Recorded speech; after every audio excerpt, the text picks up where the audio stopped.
Now available from Jim Henson Video. Hollywood, the pot of gold at the rainbow's end. Hey, we're all going to Hollywood. You want to come with us? Hollywood? It's time to grab your pack, stick out your thumb, and hitch a ride for the adventure of your life. Hey, wait for me! It's Jim Henson's The Muppet Movie. Moving right along. Footloose and fancy free. You know, I hear this movie is dynamite.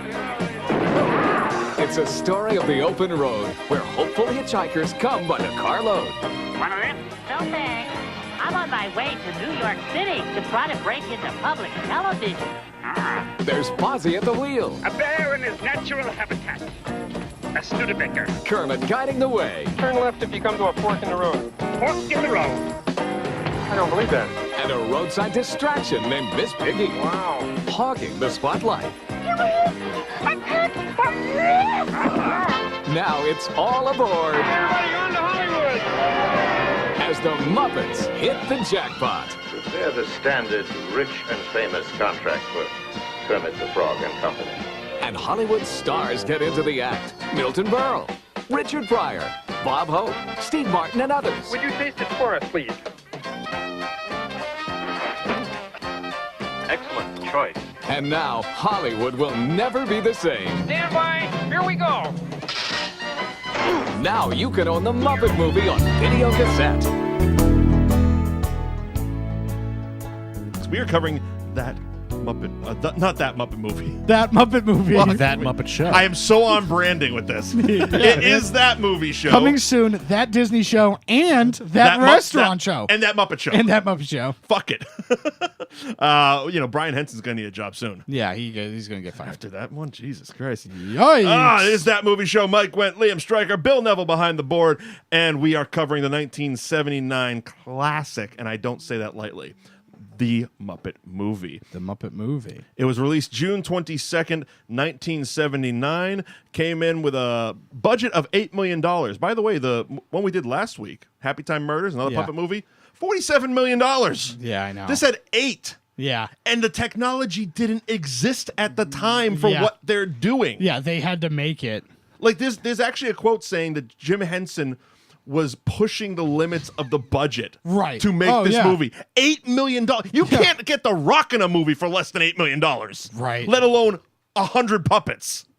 Okay, it came back. I'm already hot on this one. Yeah, coming in real hot for the Muppet Movie. $76.6 million box office, so they made definitely their money back. Yeah. It was written by Jack Burns and different time Jerry back then. Juhl. It was produced by Jim Henson, directed by James Frawley, starring, of course, Jim Henson and Frank Oz were the two big puppeteers and Muppeteers, if you will.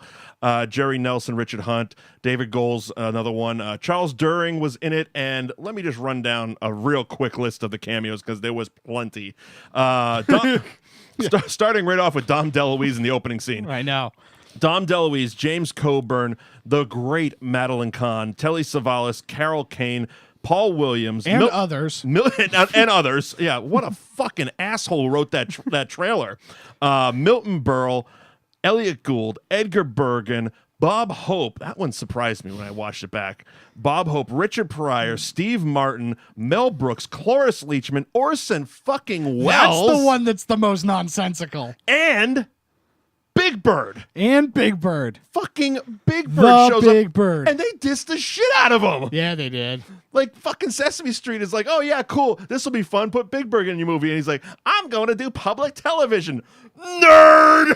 I Yeah. mean, they basically should have said that. Right. Like, Well- we're going to Hollywood to make a movie. Oh, I'm going to go do free TV. Yeah, well, I mean, to be fair, I get it. That's this- what they were doing. It was and PBS. it's also the same. I know. Shut but up. It just felt like they were being shitty about it. I know, they were. Especially because there was a little, Fozzie had a little, Yeah. And then as they drove away, I was like, they were being a little shitty. A little shitty. It's like, yeah, we got a movie. Yeah. And you're in our movie. Yeah. We're not showing up in the Sesame Street movie. No, because didn't Sesame Street only get its first movie when Elmo went to Grouchland? No. Follow That Bird was 80s. Oh, was it? Yeah. Okay. Yeah. Which actually, I think this was, or it might have been around this time.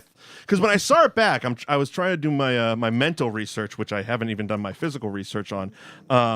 But Follow That Bird was basically Big Bird hitchhiking across country. It's the spiritual successor, if you will. Oh, yeah, 1985 it came out. So it was definitely the spiritual sequel to this movie. Yeah. Because that's basically the cameo you saw Okay. was Big Bird. Yeah. In Follow That Bird. So now I never saw Follow That Bird. I've never seen that. Oh, that'll be a fun one later on when we come to do it. Do they do the reverse? No. That's unfortunate. No. That would Not that I been, know of. I mean, I honestly haven't seen it in fucking forever. Because wouldn't that make the most sense? Is that you play back that scene? I mean, it was 1985 at that point. They're like, yeah, really? How's my ass taste? Yeah. You know?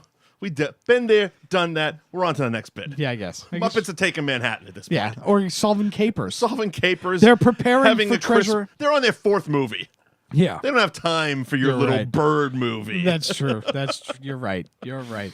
So many cameos. I in also this movie. forgot how nonsensical the plot is of this. I was taken aback by how self-referential it is. Right.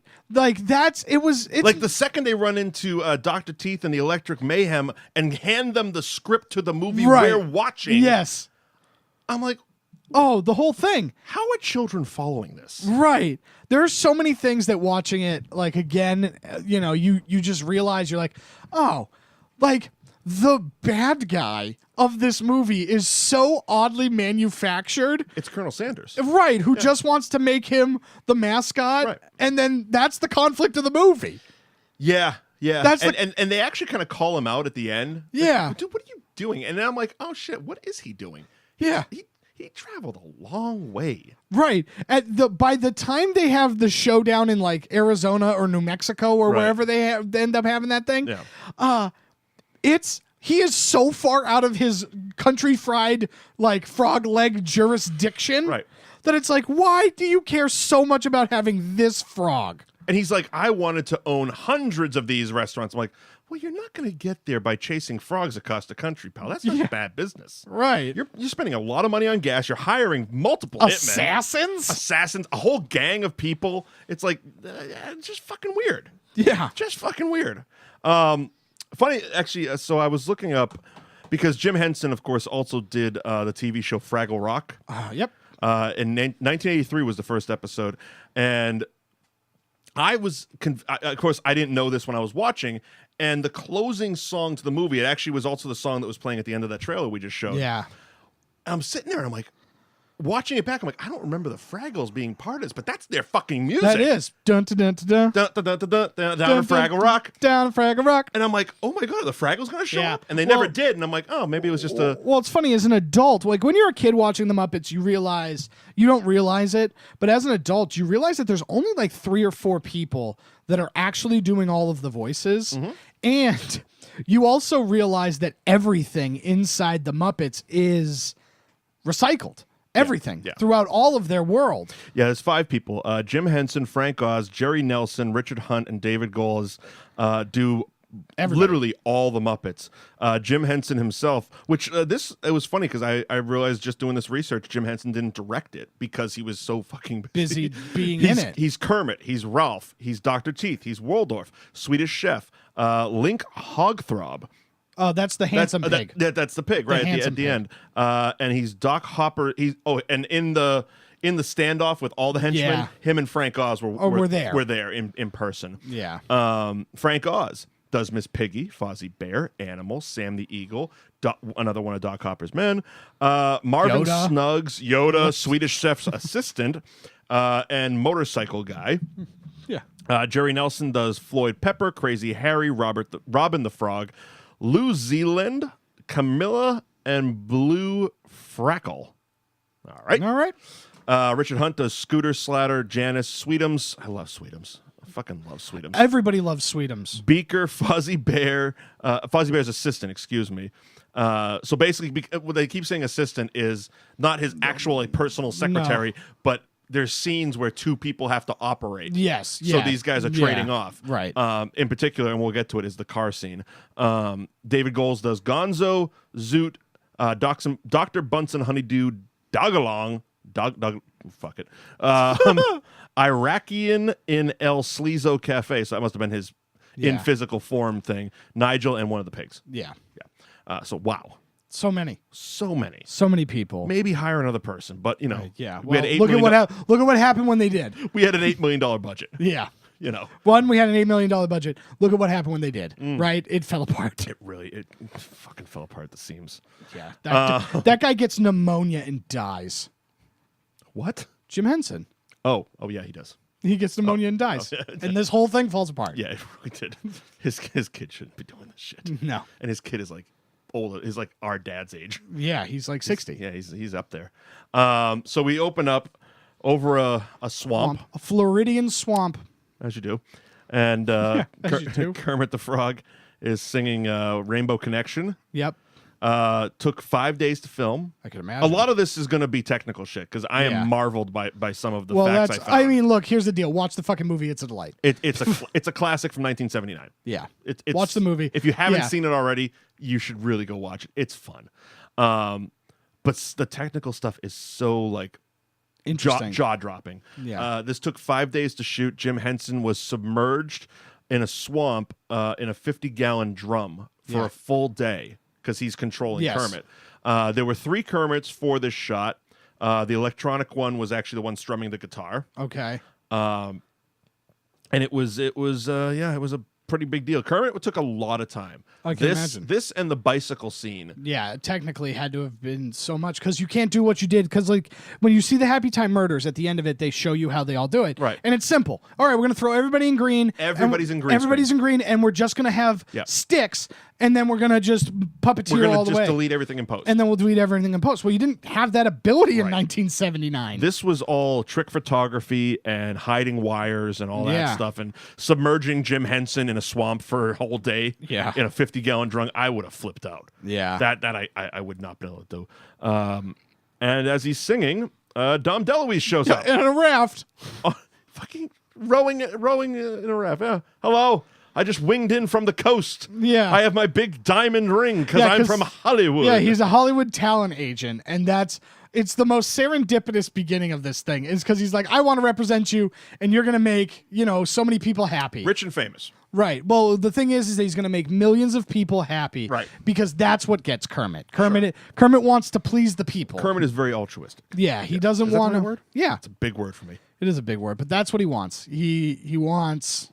All right. He wants to make the people happy. He's in it for the right reasons. Right. So he sets off to the land of fun in the sun. Hollywood. Los Angeles. Hollywood. It's really funny because the first person he meets is James Coburn. Yes. The owner of El Sleazo Cafe. Yes. Was that the first stop? No, because I think he meets the guy that wants to make him frog legs.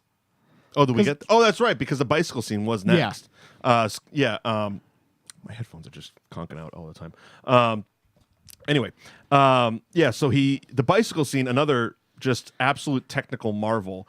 They had a giant crane that was basically operating as a giant marionette. Oh, wow.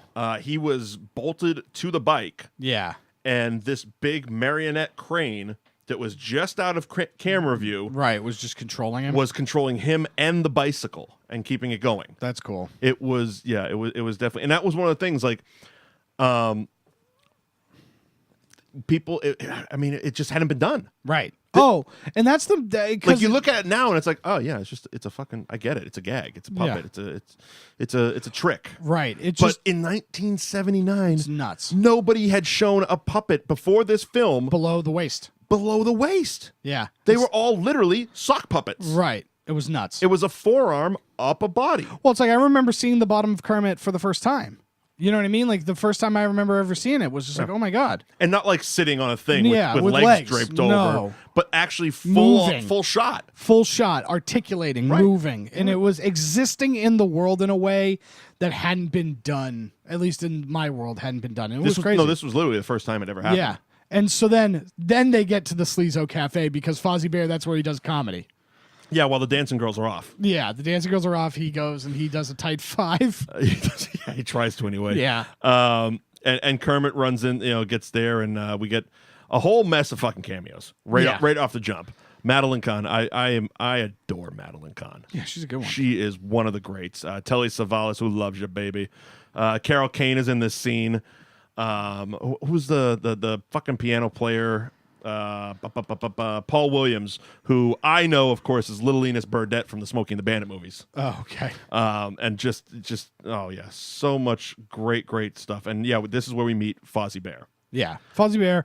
It's really fun. They end up, sitting and talking and meeting. Yeah, and getting to know you, and it's a ton of fun. They end up then deciding to set out in the bear in his natural habitat, a 1951 Studebaker. His uncle Studebaker. Yeah. The Studebaker technically sounds like something that just legally can't happen. Yeah. Okay, so you have a bear driving. You have a bear driving. Frog riding shotgun. Frog riding shotgun. Whatever the hell Gonzo is in the backseat. Piggy was in there for a while. So, yeah, Piggy's in there. And that just sounds illegal. In some states. So basically, even without Piggy and Gonzo. Yeah. Technically getting this done. Yeah. Fozzie needed 2 puppeteers. Yep. Kermit needed 1. Yeah. There were 3 puppeteers. Each one had a monitor under the front dashboard. Okay. Controlling them. There was a little person in the trunk with a monitor. They had a video camera on the front of the car, and he was driving the car by remote control from the trunk of the car. No. And at a certain point, the monitor went out, and he needed an assistant director to talk to him on walkie-talkie. Okay, a little bit to the right, a little bit to the right. The other right. That actually happened. That's insane. In a major studio film. That's insane. Right? That's like I'm reading nonsense. this, I'm like, what is happening? That is nonsense. Why not put the little person in a Fozzie Bear costume and just have him fucking drive? I know. I mean, that seems reckless. That's it. Or just have it towed. Right. Have it towed. Have the car towed. Why would we need full shots of the car? It's nonsensical. Right. Or you do it. Yeah. Yeah. God, that's nonsensical. But that's how they got it done. Yeah. Because they wanted the puppeteers to be actually working the puppets. Right. Because like I said, it'd be very easy. Put a little person in a Fozzie thing. Right. Bolt Kermit. Yeah. Get your wide shot. Nope. Yeah. Fuck that. No, we're going to do it. We got $8 million. We are going to spend $8 million. I wonder if that was a lot of money back then. Oh, it absolutely was. Like I said, there was a quote from Jim Henson saying that he was excited to push the limits of his big budget because he was used to TV. Right. Doing half-hour episodes. Now he's got a full studio budget and cranes and little people nuts. driving cars in trunks. It's insanity. The next people that they come across is Dr. Teeth and Electric Mayhem. I love Dr. Teeth and Electric Mayhem. Yeah. They're just a delight. They are so high. Oh, yeah. Yes. They're just a delight. They're like from top to bottom. Animal is the walking embodiment of cocaine. Oh, yeah. Just hopped out. He's just a hopped out drummer. Yeah. Yeah, of course. Of course. That's exactly what he is. We also get introduced to Scooter. Scooter is their manager. Because he's got the van, man. Yeah, he's got the van, man. That's the part where Scooter receives a copy of the script. Yes, because they don't want to explain how they found them. Yes. And he goes, here, this is... Just read. Just read. Oh. And I was like, really? They just did? Huh. Interesting. Very self-referential. Yeah. Okay. And it even gets worse later on. Yeah, of course. After that, we go to the church. They were in the church.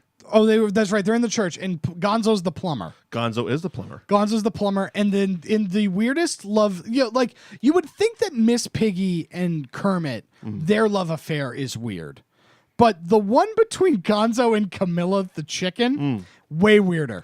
And he makes reference like he's into chickens. Yeah, like when he first sees Piggy, he's like, "Oh, you're beautiful, but if you were a chicken, my God." Yeah. It gets very weird. Rapish. Yeah. Like, oh, if you were a chicken, I wouldn't be able to control myself. You see this nose? It turns up. Yeah. It's just weird because like it feels like Piggy and Kermit are on the same level.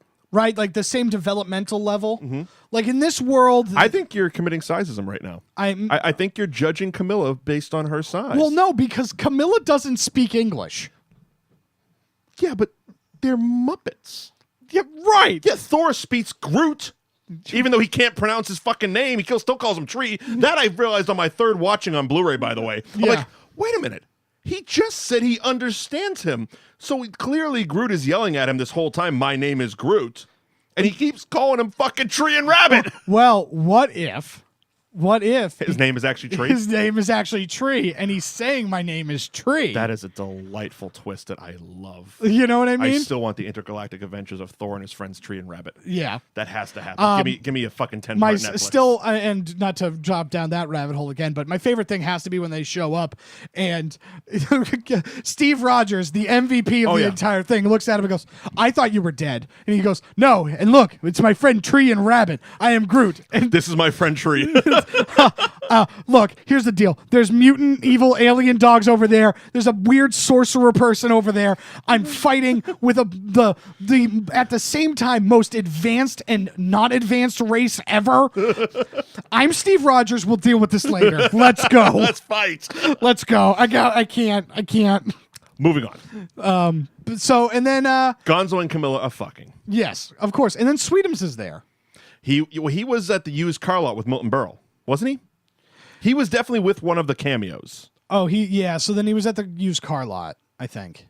Yeah, because he definitely was. Because yes, it was Milton Berle. Yeah. Because they were trading in their 2 cars. Yes. Which was going to get him a $12 trade in, and they find a van or something for like $11.95, and Gonzo says, "You owe us a nickel." Yeah. Right. And Sweetums was there. Yes. And they invite him to Hollywood, Yeah. and he hauls off in the other direction. Yeah, and because he was going to get his stuff, Right. But they're just like, what a weird guy. He just ran away. He just ran away. All right, moving on. And they leave, and then he chases after him the whole time. Sweetums, he's amazing. Love Sweetums. The Muppet Movie, or the Muppet 3D adventure in Hollywood Studios. Muppet Visions 3D. Muppet Visions 3D, delightful. The fact that they have a real person come out as Sweetums, It's fantastic. it's still every show. It still tickles. And you told me that was the last That's thing the last thing. So the reason everybody that Jim goes, Henson did. well, because everybody goes, how come they haven't updated they haven't updated? This is the first I'm hearing this. And Yeah. this is like I posted on social media, like we said off air. It's very easy to Tower of Terror, Aerosmith thing. Those are fun. Those are awesome. But this is consistently my favorite current attraction at Hollywood Studios. Right. I laugh every time as if it's my first time there. Oh yeah, it's a ton of fun. But yeah, he died at the end, the completion of this. I didn't know that. And so this was the last thing that Jim Henson directed, and so that's why it's never been updated. Oh, that's nice of them. Yeah, so they don't want to. Well, now I really don't want them to take it down. Yeah, they don't want to take it Keep down. that shit. They don't want to take it down because You have of that. plenty reason. of land, Disney. Right. Keep that shit. But that's it. They don't want to take it down because of that. Oh, that's a nice little bit of trivia. Yeah. And yes, Sweetums is absolutely a delight. Yeah. Isn't Miss Piggy at the car lot too? No, there's the fair. The fair. Yeah. Piggy is singing and dancing. And when we get to the fair, Gonzo wants to get his girl. Are we at the fair? Yeah. We're at the fair. And Gonzo wants to get Camilla a balloon from Richard Pryor. Yep. As you do. It's Richard Pryor, It's of course. fucking Richard Pryor. Of course he's huffing balloons. So, of course, he convinces him to get all the balloons. Yeah. Why are you just going to get a red or a blue one? Get them all. If it Yeah. was my girl, I'd get them all. Get them all. See, Richard Pryor wants Camilla. Yeah. Get on his level, man. Get on his level. He knows. Just smoke some crack. Yeah. Yeah. Light yourself on fire. That's exactly. Light yourself on fire. Yeah, but they meet Miss Piggy. Miss Yeah. Piggy immediately falls in love with Kermit. And is it Kermit or the idea of Hollywood? Because she ditches his ass hot quick when the agent calls later on. Yeah, maybe it's. I think it's a little bit of both. I think it's a little bit of both. She does go head over heels for the frog, Yeah. but she's also a woman of business. Oh, she is. She's got a career first. Yeah, she's always been. Modern woman, independent always- woman. She's a 9-to-5 type chick. Yeah. The movie, not the actual work times. Yeah, no. Yeah. Which did you hear they're doing a sequel? 9 to 5. No. Yeah, they're doing a sequel. What is it? 10 to 6? I don't know, but the 3 women are all signed on for it. Oh, man. Fonda, Parton, and Tomlin are all signed on. They're like, yeah, let's do this. Yeah, no, thank you. 9 to 5. It's the retirement hours now. Yeah, 10 to 6. That's the new one, man. Noon to about 1:30. Yeah. Yeah. Yikes. Avon's calling. Anyway, moving on. And so, yeah, so moving on. Moving on. What happens after this? Well, they're on the road. They're going, and they keep getting stopped each step of the way. Yes. By Charles Durning, and of course he's playing the Kentucky Fried Chicken guy. Yeah. Or the Frog Legs guy in this one. Yep. So there's always these calamities happening. Right. They get lost in the desert at one point. Yeah, everything's going to hell. Well, it's just going. I mean, they're still moving in the right direction, moving right along. I love that song. The fucking songs were fantastic. I forgot how good the music was in this. But yeah, so they keep moving and moving, and it's actually very reminiscent of a Smokey and the Bandit type story. Yeah, where it's like they just keep moving and moving and moving. They're keeping pace with each other. They're just not catching. Like Sheriff Justice never caught up to the bandit until the very, very end. Right, but they were keeping pace and just moving, and there was always these obstacles and calamities in their way. So we're in a desert taking peyote. And Dr. Teeth shows up, as you do. Yeah. And of course, there's another self-referential line. How did you find us? I read the script, man. Yeah. The fuck is happening in this movie? I know. Also, they decided not to write a movie. Does the script a different movie from the movie that we're watching? Yeah, because they started in a screening room. Right. That's right. Yeah. That's right. They started in a screening room playing the movie that we're watching. That's true. Because this is the movie they ultimately make in the end. I'm so confused. Yeah. So confused. Yeah. So they're right there where they decide that they're going to have the showdown at the ghost town. Okay, Corral? Yeah. Why not? Yeah, because basically Kermit's had enough of Charles Durning. Durning, yeah. Had enough of him, trying to kill him and make his frog legs. So they're going to stand up to him. Yep. And Dr. Honeydew and Beaker, one of my favorite Muppets, they decide that they're going to basically, blow up Animal. Not like no, they made these pills. I think they do call them blow up pills. Yeah. Instagrow. Instagrow. There you go. And it literally it's like the Alice in Wonderland cookies. Right, yeah. But these ones just LSD. Yeah, they just make you big. And yeah, so Animal just starts going ham and eats one. Yeah. Fun fact about this, where most filmmakers would, use a regular sized puppet and a miniature building, Jim Henson was like, "No, fuck that. $8 million, bitch. Huge ass puppet. Build me a 60-foot animal."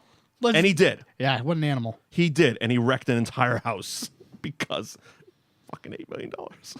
It's not a lot of money. I know. I wish I had $8 million. It would last me for the rest of the year. Exactly. There was actually there's a deleted, well, not deleted, but it was in the original script, a through line, a B story of Statler and Waldorf. Yep. Where they would just interrupt the film to heckle it. Oh, very fun. And I am so upset that it wasn't included. Yeah. That is like one of the they show up in the beginning and I'm like, cool. I'm all in. These guys just fucking with them the whole movie. Love it. Yeah. Nope, they fell asleep. Yeah. Which is almost even funnier. It is even funnier. Look, I know that you didn't do, it was 1978. Yeah. DVD commentary wasn't a thing. But it's a sin that Statler and Waldorf don't do DVD commentary for the Muppet movies. Holy shit, that would have been fantastic. They could still do that. Come on. Yeah, but they don't. They didn't. Well, let me double check. Because there was the Blu-ray that I watched was the nearly 35th anniversary of it, and there was special features. No, but it's that should be a DVD commentary on any Muppet movie. Yeah, it really should. Christmas Carol, Muppet movie. Right. Muppet Treasure Island, Statler and Waldorf. Doing the bit. It basically Tropic Thunder. Yes. You want to Tropic Thunder this shit. That's why I wish I had the money, because that would be the type of nonsense that I would have. Is I would love to do a DVD commentary track on any movie that I did, where it would be the characters recapping what was happening, because that could be hilarious. Easily. You know what I mean? It doesn't even if it's a serious movie. If I'm John Wick, having John Wick watching it back like it was him. Because have you ever watched Arnold Schwarzenegger do a DVD commentary? I was hoping you were going there. Because that's basically where the idea comes from. Now I'm going to punch that guy. No, yeah. Oh, yeah. That punch was very hard. I punched him right in the gut. Oh, now he's getting back up. It's literally play-by-play commentary. It's not a DVD commentary. It's play-by-play. He's doing play-by-play. Now I'm going to pick up the gun. I'm going to cock the gun back. I'm going to shoot the gun. Shot him right in the gut. Look at him. He's buried over. It's very... I could go on all day. Yeah, right. But that literally, I mean... Total Recall, Predator, running all of the DVDs. All of them are that yes. play by play. I don't think he understood the project. No, I don't think he understood. Arnold didn't get the homework. No. Yeah. So basically, because Animal grows up super, super high, Hopper just runs away. He gets super high. He runs away. There's so much cocaine in this movie. I know. It was the late 70s. It was the 70s, man. It was the late 70s. Dr. Teeth and the Electric Mayhem, man. Yeah. They finally make it to Hollywood. Yes, they do. They finally make it to Hollywood, and they find the studio executive, who is Orson Welles. Well, they have a bit with Cloris Leachman as well. Oh, that's right. Who plays his secretary. Yes. Because, yes, they're all animals. Yeah. Because she's allergic to animals, they all start shedding. By the way, she had one of those Matt Lauer buttons. Did you notice on the desk? Oh. That locks the door. Oh, yeah. That's all I could think of. I'm like, oh, that's what Matt Lauer had on his desk. God. Boop. Lock the door. Yeah, can't get so in. they start shedding. Right. She says starts they're flipping not, out. Yeah, because she says they're not going to get in. Right. Of course not. Right. You don't just go into the executive's office. Yeah, and so because they're all very important, rich and famous people. Yeah, because they're all, dander and fur, and she's super allergic, they all make it in. Yep. She just opens the door, says, fuck it. Let him deal with this shit. Yeah, I can't deal with it anymore. They walk in, say, we're here to audition for Hollywood. Yes. Like that's actually the line. Right. We're here to audition for Hollywood. Which is funny because that's exactly how people, I assume, think it works. Right. And so I field a lot of questions because I work at a camera rental house. Sure. And the amount of times I get called by I've rented this very, very expensive camera.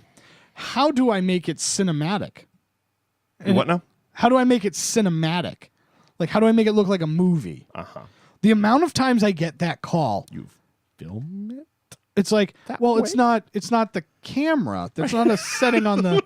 It's not what a weird question. It's on a. I had a guy actually, and I digress, but I had a guy ask me. He was like, "I got this lens. How come I have to keep adjusting the focus?" Oh, for fuck's sake! And I was like, I was very, very close to saying to him, "Sir, what are you going to need to do? Is you're going to need to put it back in the box. You're going to need to send it back to us because you don't know what you're doing. You're going to need to go apply for a job at Home Depot. Yeah. Building department. But work with a lot of wood. But you need to have prior CIA experience. Mm-hmm. So otherwise, Lowe's it is for you. How are you with a belt knife? Yeah. Yeah. Yikes. So in his one line, Orson Welles hits his intercom, tells his secretary, prepare the rich and famous contract for Mr. Frog, Mr. D. Frog. Mr. D. Frog. And his associates. Yeah. So they're all getting the contracts. Yay! Awesome. We Happy did it. ending. So Kermit is on a soundstage. They're all on a soundstage. And they're trying to just remake the movie that they just made. They literally have cardboard cutouts of everything. The Studebaker, the Sleazo Cafe. Everything. Yeah. 2 seconds in, they start the Rainbow Connection song. Everything goes The haywire. fucking set falls apart. Yeah, of course. As you do. As you do. The roof blows off the place. Yeah, okay, because lights do that. Yeah. Well, that's because they're like that crazy guy that just pulls the levers and has the dynamite. Yeah, who was that? Oh, he's the guy that has the dynamite. Fine, fair enough. He's in all the Muppet shows, and I don't know what his name is, but that's his bit. He just blows stuff up. All right. And so then they blow it up, and then there's a real rainbow, so they all end up singing the Rainbow Connection. And the rainbow hits Kermit because the Rainbow Connection's all about what's at the end of the rainbow. And it's Kermit. Yeah. The end. Sweetums busts through the screen at the screening room. And he made it. Because doors suck. Yeah, right. Oh, God, I love Sweetums. Waldorf and Sattler wake up. Oh, is it over? Okay, fuck this frog. Yeah. Something like that. Yeah, right. I know I said it off air, but this was the scene that Piggy's cleavage was really irking me. Yeah, because it was it's literally just all over the place, diagonal. Yeah, it was distractingly awkward. Yeah, like if they just gave a pig cleavage, okay, whatever. Yeah, the puppet crease was weird. Because it was just diagonal. Yeah, it's weird. It looked more like a scar than cleavage. Yeah, which was disturbing to me. And so the movie starts to wrap it up. That Muppet Movie, 1970. I love that Muppet Movie. Yeah, we made some good time on that one. I think so. We burned through that shit, huh? All right. Well, coming up next week, we are heading into the school season, so we are doing Back to School. Yeah. Rodney Dangerfield's 1986 romp through college. Romp through. I'm going to follow my son to college because I'm a rich guy. That's what we do. Yeah, it's like reverse Billy Madison. Some great performances by, of course, Billy Zabka. You know from The Karate Kid. Robert Downey Jr. is in this. Really? Fucking Iron Man is in this. I haven't seen this movie in forever. Absolutely. And of course the Sam Kinison, Rodney Dangerfield. Yep. It's a fun movie. It's a romp. It's a romp. And yeah, so coming up this September on That Movie Show, we are doing all school related movies. Yeah. We have already scheduled them out. The first one is Back to School. Yep. A lot of them are about school ending. Yeah. But that's all right. Yeah. Because fuck it. Yeah. And so definitely follow, subscribe on all forms of podcasts to New Age Pop. You can find That Movie Show there. All of our audio and video archives can be found at newageinsiders.com. At Mike Wendt, at Liam NAI, at Bill Neville NAI on the Twitter and all forms of social media. And we will see you next week for Back to School. Bye, everybody. Bye-bye.